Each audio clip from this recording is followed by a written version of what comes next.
നമസ്കാരം. വീട്ടിൽ വെച്ച് ചെയ്യുന്ന പ്രഗ്നൻസി ടെസ്റ്റുകൾ ഇത് പലപ്പോഴും ഒരുപാട് സംശയങ്ങളും ടെൻഷനും തരുന്ന ഒന്നാണ്, അല്ലേ?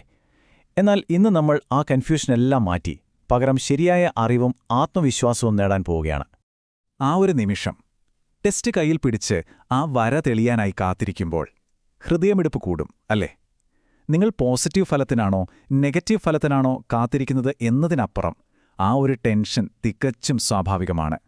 ആ ഒരു വികാരത്തെയാണ് നമ്മൾ ആദ്യം മനസ്സിലാക്കേണ്ടത്. അപ്പോൾ ഈ ആശങ്കകൾക്കു പകരം നമുക്ക് കൃത്യമായ വിവരങ്ങൾ വയ്ക്കാം. ഈ ഒരു വിഷയത്തെപ്പറ്റി ശാസ്ത്രീയമായിട്ട് കുറച്ച് കാര്യങ്ങൾ മനസ്സിലാക്കുമ്പോൾ നിങ്ങൾക്ക് കൂടുതൽ ആത്മവിശ്വാസത്തോടെ തീരുമാനങ്ങൾ എടുക്കാൻ പറ്റും. അതാണ് നമ്മുടെ ലക്ഷ്യം. അപ്പോൾ ശരി, നമുക്ക് നേരെ കാര്യത്തിലേക്ക് കടക്കാം. എങ്ങനെയാണ് ഈ ചെറിയൊരു ഉപകരണം ഇത്ര കൃത്യമായി ഗർഭധാരണം കണ്ടെത്തുന്നത്? ആ നേർത്ത വരയ്ക്ക് പിന്നിലെ രഹസ്യമെന്താണ്? നമുക്ക് വിശദമായിട്ട് തന്നെ നോക്കാം. ഈ മുഴുവൻ പ്രക്രിയയിലെയും പ്രധാന താരം ഈ ഹോർമോണാണ്, HCG. ഇതിന്റെ മുഴുവൻ പേര് ഹ്യൂമൻ കൊറിയോണിക് ഗോണാഡോട്രോപ്പിൻ എന്നാണ്. നമ്മൾ വീട്ടിൽ ഉപയോഗിക്കുന്ന എല്ലാ പ്രഗ്നൻസി ടെസ്റ്റുകളും തേടുന്നത് ഈ ഒരു ഹോർമോണിന്റെ സാന്നിധ്യമാണ്. ബീജസങ്കലനം കഴിഞ്ഞ അണ്ഡം ഗർഭപാത്രത്തിൽ പറ്റിപ്പിടിച്ച് വളരാൻ തുടങ്ങുന്ന ആ നിമിഷം മുതൽ ശരീരം ഇതിനെ ഉൽപ്പാദിപ്പിച്ചു തുടങ്ങും. ഇതിനെ നമുക്കൊരു കത്തായിട്ട് സങ്കല്പിക്കാം, അല്ലേ? ഗർഭപാത്രത്തിലെത്തിയ ആ കുഞ്ഞ് ശരീരത്തിനയക്കുന്ന ആദ്യത്തെ ഒരു ഹലോ മെസ്സേജ്. ആ മെസ്സേജിൽ പറയുന്നത് ഇതാണ്: ഹേ, ഞാനിവിടെ എത്തിയിട്ടുണ്ട്, എനിക്ക് വളരാൻ സുരക്ഷിതമായൊരിടം വേണം, അതുകൊണ്ട് ദയവായി ആർത്തവം ഇപ്പോൾ തുടങ്ങരുത്. ഈ സന്ദേശം കിട്ടുന്നതോടെ ശരീരം ഗർഭധാരണത്തിന് വേണ്ട തയ്യാറെടുപ്പുകൾ തുടങ്ങും. അപ്പോൾ ഈ കത്ത് കിട്ടിയെന്ന് ആ ടെസ്റ്റ് കിറ്റ് എങ്ങനെയാ അറിയുന്നേ? അതാണ് ഈ നമ്പർ പറയുന്നത്. സാധാരണയായി ഒരു ടെസ്റ്റ് കിറ്റിന് പോസിറ്റീവ് ഫലം കാണിക്കണമെങ്കിൽ നിങ്ങളുടെ മൂത്രത്തിൽ കുറഞ്ഞത് 20 മുതൽ 25 MIU/ml വരെ HCG എങ്കിലും വേണം. ഇതിനെയാണ് ആ ടെസ്റ്റിന്റെ സെൻസിറ്റിവിറ്റി എന്ന് പറയുന്നത്. ഈ അളവിൽ താഴെയാണ് ഹോർമോൺ ഉള്ളതെങ്കിൽ നിങ്ങൾ ഗർഭിണിയാണെങ്കിൽ പോലും ചിലപ്പോൾ ടെസ്റ്റ് നെഗറ്റീവായി കാണിച്ചേക്കാം. ഇനി പറയാൻ പോകുന്നത് വളരെ പ്രധാനപ്പെട്ട ഒരു കാര്യമാണ്: ഇരട്ടിക്കൽ നിയമം. ആരോഗ്യകരമായ ഒരു ഗർഭത്തിന്റെ തുടക്കത്തിൽ ഈ HCG ഹോർമോണിന്റെ അളവ് വളരെ വേഗത്തിൽ കൂടും. അതായത് ഓരോ 48 മുതൽ 72 മണിക്കൂറിനുള്ളിൽ, ഏകദേശം 2-3 ദിവസത്തിനുള്ളിൽ ഇതിന്റെ അളവ് ഇരട്ടിയാകും. ഇതുകൊണ്ടാണ് ഇന്ന് ടെസ്റ്റ് ചെയ്യുമ്പോൾ വളരെ നേർത്ത ഒരു വര കണ്ടാൽ 2 ദിവസം കഴിഞ്ഞ് വീണ്ടും ടെസ്റ്റ് ചെയ്യുമ്പോൾ അത് നല്ല കട്ടിയുള്ള വരയായി മാറുന്നത്. ഓക്കെ, അപ്പോൾ സയൻസൊക്കെ നമുക്ക് മനസ്സിലായി. ഇനി ഏറ്റവും പ്രധാനപ്പെട്ട ഭാഗത്തേക്ക് വരാം. അതായത് പ്രാക്ടിക്കലായിട്ട് നമ്മൾ ചെയ്യേണ്ട കാര്യങ്ങൾ. ഏറ്റവും കൃത്യമായ ഫലം കിട്ടാൻ നമ്മൾ എന്തൊക്കെ കാര്യങ്ങൾ ശ്രദ്ധിക്കണം? നമുക്ക് നോക്കാം. ഒരു കൃത്യമായ ഫലം കിട്ടാനും അനാവശ്യമായ ടെൻഷൻ ഒഴിവാക്കാനും ഈ 4 സ്റ്റെപ്പുകൾ ഓർത്തുവെച്ചാൽ മതി. ഇത് വളരെ സിമ്പിളാണ്, പക്ഷേ ഒരുപാട് വ്യത്യാസമുണ്ടാക്കാൻ ഇതിനു പറ്റും. നമുക്ക് ഓരോന്നായിട്ട് നോക്കാം. ഇതിലെ ഏറ്റവും പ്രധാനപ്പെട്ട നിയമം ഇതാണ്: ഫസ്റ്റ് മോർണിംഗ് യൂറിൻ. അതായത് രാവിലെ എഴുന്നേറ്റ ഉടനെയുള്ള ആദ്യത്തെ മൂത്രം തന്നെ ടെസ്റ്റിനായിട്ട് ഉപയോഗിക്കുക. എന്തുകൊണ്ടാണെന്നല്ലേ? രാത്രി മുഴുവൻ നമ്മൾ വെള്ളം കുടിക്കാത്തതുകൊണ്ട് ആ സമയത്ത് മൂത്രത്തിൽ HCG ഹോർമോണിന്റെ സാന്ദ്രത, അതായത് കോൺസെൻട്രേഷൻ, ഏറ്റവും കൂടുതലായിരിക്കും. അതുകൊണ്ട് തന്നെ ചെറിയ അളവിലുള്ള ഹോർമോൺ പോലും കണ്ടുപിടിക്കാൻ എളുപ്പമാണ്.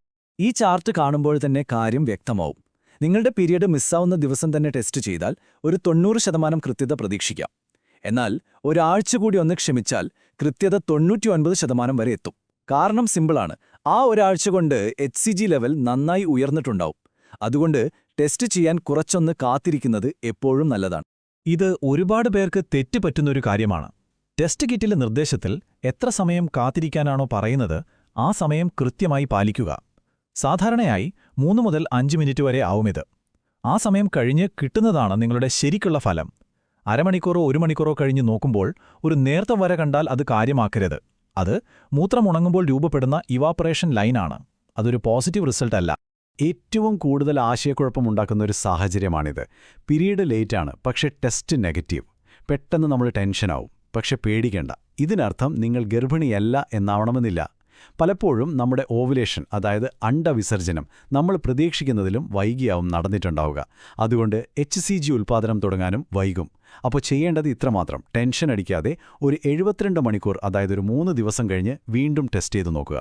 ഓക്കെ, അപ്പോൾ ടെസ്റ്റ് എങ്ങനെ ശരിയായി ചെയ്യാമെന്ന് നമ്മൾ പഠിച്ചു. ഇനി നമുക്ക് റിസൾട്ടുകളെക്കുറിച്ച് സംസാരിക്കാം. കാണുന്ന വരകളെ എങ്ങനെ മനസ്സിലാക്കാം? അതുമായി ബന്ധപ്പെട്ട തെറ്റിദ്ധാരണകൾ എന്തൊക്കെയാണ്? ഇനി റിസൾട്ട് പോസിറ്റീവാണെങ്കിൽ അടുത്ത സ്റ്റെപ്പ് എന്താണ്? നമുക്ക് നോക്കാം. ഇനി നമുക്ക് കുറച്ച് മിഥ്യാധാരണകളെ പൊളിച്ചടിക്കാലോ. ഏറ്റവും സാധാരണയായി കേൾക്കുന്ന ഒന്നാണ് നേർത്ത വര എന്നാൽ അതൊരു വീക്ക് പ്രഗ്നൻസിയാണ് എന്നുള്ളത്. അത് തീർത്തും തെറ്റാണ്. നേർത്ത വര എന്നാൽ ഏർലി പ്രഗ്നൻസി, അതായത് ഗർഭത്തിന്റെ തുടക്കമെന്നാണ് അർത്ഥം. ഹോർമോൺ ലെവൽ കുറവായതുകൊണ്ട് മാത്രമാണ് വര നേർത്തതായി കാണുന്നത്.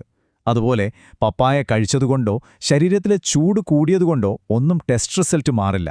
അതൊക്കെ വെറും കെട്ടുകഥകൾ മാത്രമാണ്. അതുകൊണ്ട് ഈയൊരു കാര്യം മനസ്സിലുറപ്പിക്കുക. എത്ര നേർത്ത വരയാണെങ്കിലും അതൊരു വരയാണ്.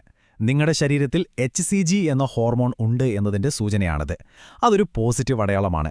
ആ യാത്രയിലെ ആദ്യത്തെയൊരു ഹെലോ ആണത്. ഒരു പോസിറ്റീവ് റിസൾട്ട് കിട്ടുമ്പോൾ നമ്മൾ തീർച്ചയായും അറിഞ്ഞിരിക്കേണ്ട വളരെ ഗൗരവമുള്ളൊരു കാര്യമുണ്ട്.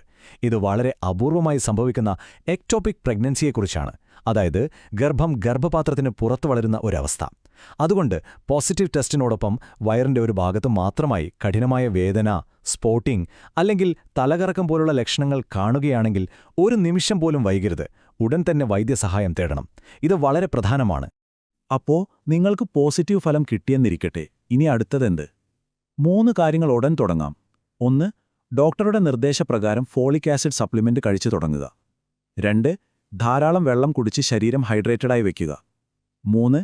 നിങ്ങളുടെ അവസാനത്തെ പീരിയഡ് ഡേറ്റ് വെച്ച് ഏകദേശം ഒരു 6-7 ആഴ്ചയാവുമ്പോൾ ഒരു ഗൈനക്കോളജിസ്റ്റിനെ കാണാൻ അപ്പോയിന്റ്മെന്റ് എടുക്കുക. കാരണം ആ ടെസ്റ്റ് കിറ്റിലെ വര വെറുമൊരു തുടക്കം മാത്രമാണ്.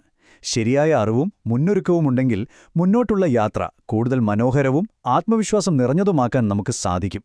അപ്പോൾ ആ വരയ്ക്ക് അപ്പുറം നിങ്ങളുടെ ആരോഗ്യകരമായ ഈ യാത്രയിലെ ആദ്യത്തെ ചുവടുവെപ്പ് എന്തായിരിക്കും? ചിന്തിക്കുക, ആരോഗ്യത്തോടെയിരിക്കുക.